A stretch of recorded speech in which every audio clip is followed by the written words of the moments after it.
Look at my gorgeous, gorgeous cosmos that I am propagating. These were cuttings from the pinchings that I took from the main cosmos. And my goodness, this is my first time propagating cosmos, and they're doing amazing, you guys. Some of them already have blooms, so that means that I gotta get these guys in the ground. I have the perfect spot at the community garden, and I am also going to be taking a couple of other trays. I have those 3 trays there with seedlings that I started about a month ago, and they're definitely ready to be going out in the ground. These are a bunch of marigolds, celosia. And the celosia is definitely on the smaller side, but I think that it's going to be fine. And I probably should trim some of those. Ignore that name tag. Look at that. But before we go, let me show you some of the plants that are growing here in front of the garage, because they're doing amazing. The bed that I have here, I have full with feverfew, statice, and straw flowers. And honestly, they're all doing amazing. They were transplanted here as seedlings at the beginning of March. They were already big plants. They're doing amazing. I am not new to growing straw flowers, but I'm definitely new to growing feverfew and statice. Let me show you where they are. Feverfew is definitely getting ready to open, to be full with white blooms. I'm really excited. This feverfew is actually really tall, at least the 3 feet mark. And I'm not complaining, definitely. Really excited for it. The one that is definitely surprising me, and I am not really sure if I like the stems, is statice. The blooms are so papery. Very beautiful blooms. I have a mix here, so I have a couple tones of purple and some even yellow blooms getting ready to open.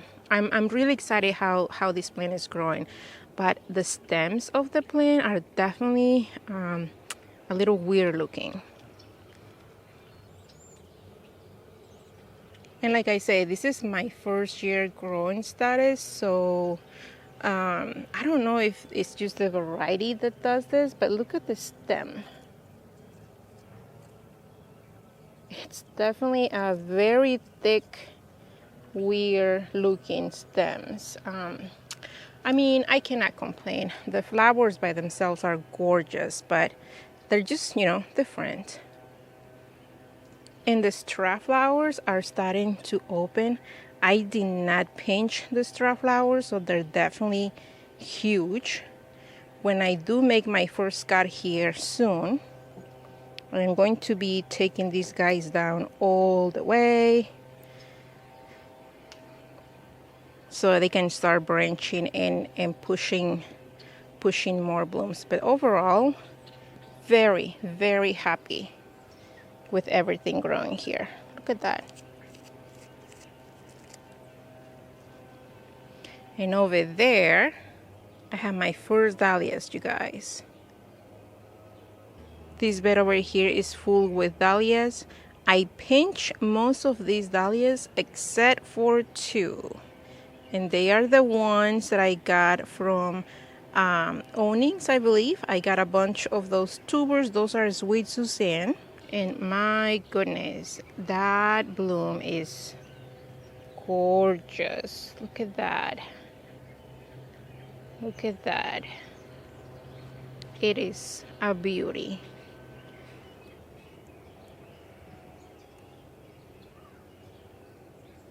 Sweet Suzanne is definitely one new to me. I have many dahlias that are new to me, but these are gorgeous.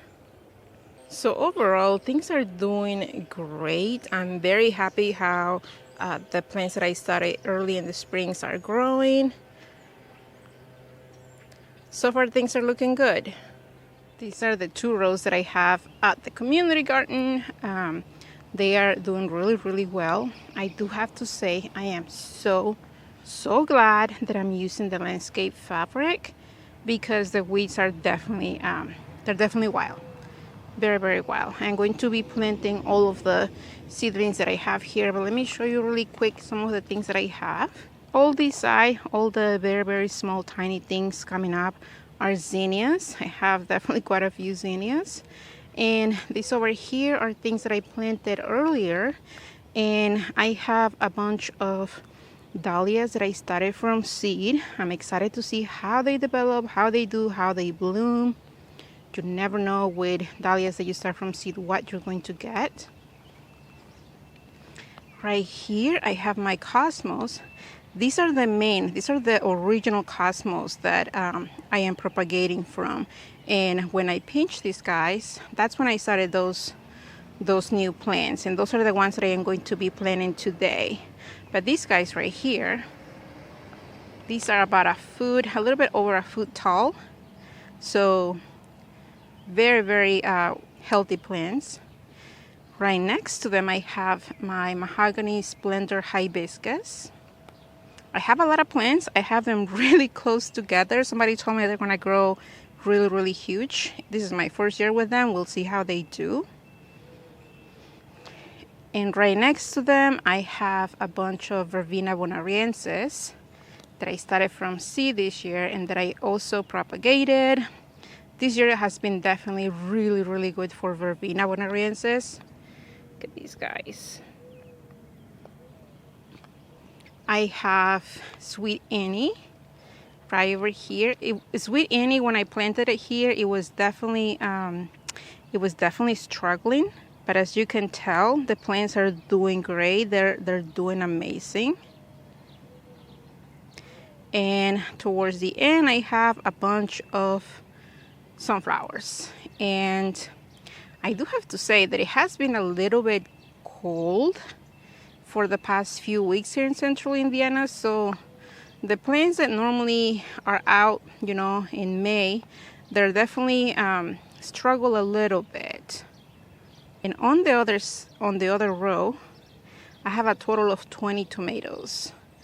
These are the tomatoes that I planted when I realized that my tomatoes were going to be a fail, or when I didn't know exactly what was eating them. I went and grabbed a bunch more tomatoes, and I have them here. Some of these varieties I know, some of them are new to me, and that's okay. I had the space, and I really did not want to go another year with a very, very poor tomato production. So 20 plants with cattle panels here, I think that they're going to be doing well. And I did leave some space there, and I started more sunflowers. And I definitely need to weed the sunflowers. See what I mean with all of the weeds? So I came yesterday and I made a bunch of holes with a kitchen torch, and they're very close together, I'm not gonna lie. And I know that I'm pushing my luck, and that's fine. But all of the seedlings that I have in those trays, I'm going to be planting them here today. And hopefully, fingers crossed, they're going to start growing really, really well. It's definitely later in the day. I did not want to start this late, but you know, life happens. I have a lot of things to plant, you guys. And some of you commented the other day about the trays that I use for my seedlings. If you're new here, let me tell you, bootstrap containers, bootstrap farmer containers are the way to go. They are the ones sponsoring this video, and I am so thankful that they decided to support this channel that way. Thank you so much, Bootstrap, for doing that. And if you have never heard of Bootstrap Farmers, let me tell you, you are missing out. First of all, if you check their website, bootstrapfarmer.com, you can tell that they really provide you with a lot of resources, free resources on how to use their products, on how to grow vegetables or cut flowers or both, whether you are growing in a very, very small backyard like mine, or if you have a space in a community garden like what I'm doing this year, or if you have a farm. They really have products that they stand behind. They're made in the USA. I love the collection of colors that they have. I feel like every time they come out with a new size or a new color or new configuration. I have been building my collection of pots and trays and things from them for the last 6 years. This is my 6 years growing from seed, and I am very, very happy. And the cool thing about them is that you buy them once and you don't have to buy that anymore. It's not like those cheap trays that you buy at your local hardware store that they last one season and then you have to recycle them because they're just crappy. If you want to check them out, go to bootstrapfarmer.com and tell them that I sent you.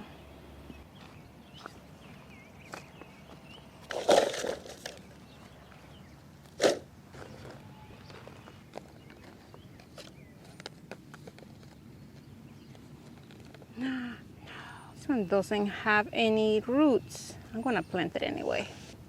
I'm surprised these guys don't have any roots, but they have been surviving here for a while.